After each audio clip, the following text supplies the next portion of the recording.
दोस्तों, आज हम में से सभी लोग अपने पैसे को सुरक्षित रखने के लिए उसे बैंक में जमा करते हैं और बैंक हमें इन पैसों के ऊपर इंटरेस्ट भी देती है। और आजकल इंडिया में बैंक्स सेविंग्स अकाउंट पे नॉर्मली 4% तक का इंटरेस्ट रेट देती है। तो दोस्तों, आखिरकार बैंक्स हमारे पैसों के साथ क्या करती है और बैंक किस तरीके से अपना प्रॉफिट कमाती है, साथ ही आखिरकार बैंक्स किस तरीके से काम करती है, आज के इस वीडियो में हम ये भी जानेंगे कि क्या होगा अगर सारे कस्टमर्स एक साथ बैंक से पैसे निकाल ले। तो दोस्तों, चलिए जानते हैं इन सारे सवालों का जवाब आज के इस वीडियो में।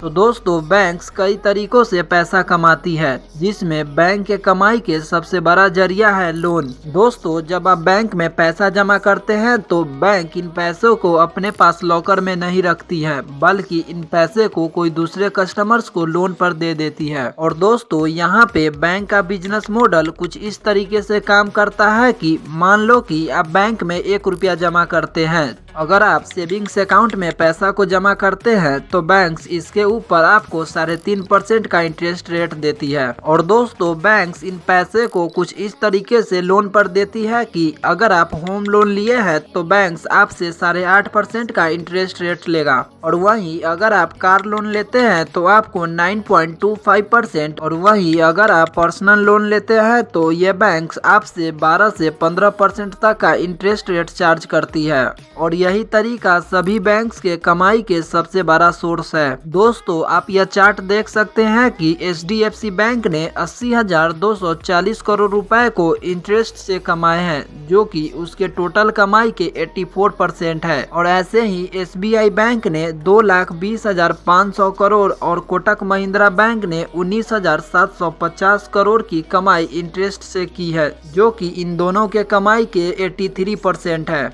अब दोस्तों, क्या होगा जब सारे लोग बैंक से एक साथ अपना अपना पैसा निकालने लगे? तो दोस्तों, इस सिचुएशन में बैंक फेल हो जाएगा, जिसे बैंक रन कहा जाता है। और ये दुनिया के किसी भी बैंक के लिए पॉसिबल नहीं होगा कि वो अपने सारे डिपॉजिटर्स को एक साथ इतने सारे पैसे दे सके। इसीलिए दोस्तों, बैंक्स के साथ कभी ऐसा न हो, इसके लिए RBI ने एक रूल पास किया है, जिसे CCR यानी कैश रिजर्व रेशियो कहा जाता है। दोस्तों, CCR का मतलब ये हुआ कि इन बैंक्स को आपके पैसे का कुछ % पैसा RBI के पास जमा करके रखना होगा, जो कि अभी 4% है। इसके अलावा दोस्तों, SLR यानी स्टैट्यूटरी लिक्विडिटी रेशियो एक दूसरा तरीका है इन बैंक्स को कुछ % पैसा को गवर्नमेंट बॉन्ड में इन्वेस्ट करना, और अभी ये 19.5% है। हालांकि ये हमेशा चेंज होता रहता है। और दोस्तों, SLR के ऊपर बैंक्स अप्रोक्स 7.5% का इंटरेस्ट रेट कमाती है, और वही CCR के ऊपर इंटरेस्ट रेट नहीं कमाती है। और दोस्तों, अब यहाँ पर CCR और SLR को मिलाकर टोटल 23.5% पैसा होता है, और बैंक्स को आपके टोटल कैश के 23.5% पैसा को जमा करके रखना पड़ता है,